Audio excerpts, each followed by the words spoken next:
So just how unpopular is the health insurance industry? Well, one metric is the disturbing popularity of accused killer Luigi Mangione, charged in the sidewalk assassination of United Healthcare CEO Brian Thompson last year.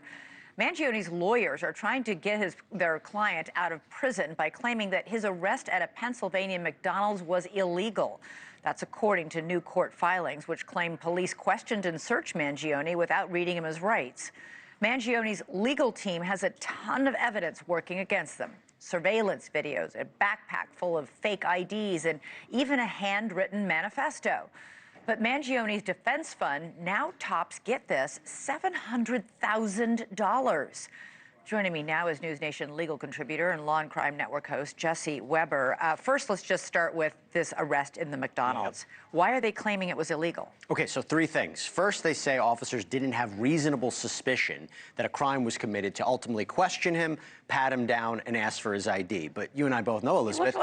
He looked exactly like the suspect that was on TV everywhere else. Okay, you put that to the side.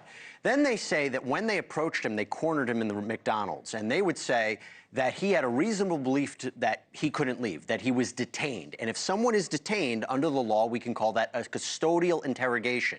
If somebody is in custody, they have to be read the Miranda rights before they're asked any more questions. So they're saying the Miranda rights should have been read in the McDonald's. Correct. And they were, but later on. And they say because they didn't immediately read them to him, then anything he said afterwards should be suppressed. They put that to the side. They say then he was arrested and his contents were searched, the bag where all the evidence was found. Then they said there was no probable cause to ultimately arrest him. But here's the thing that I think the timing of this is important. They asked him for his ID. Do you remember what he was arrested for? For allegedly providing a fake identification. So if they had reasonable probable cause to arrest him, then they can also look at what his materials were. All right, let's talk about this defense fund. It's $723,000 and counting.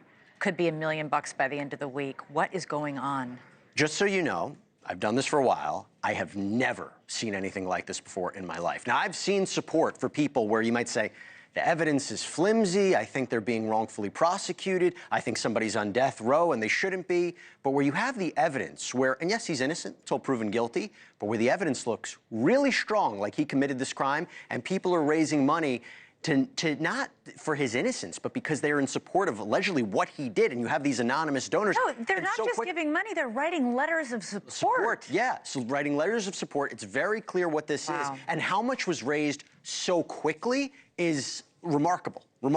Unbelievable. All right, we'll follow it. Good to have you on the show. Thanks, Jesse. Thanks so much for watching. Go to joinnn.com to find NewsNation on your television provider.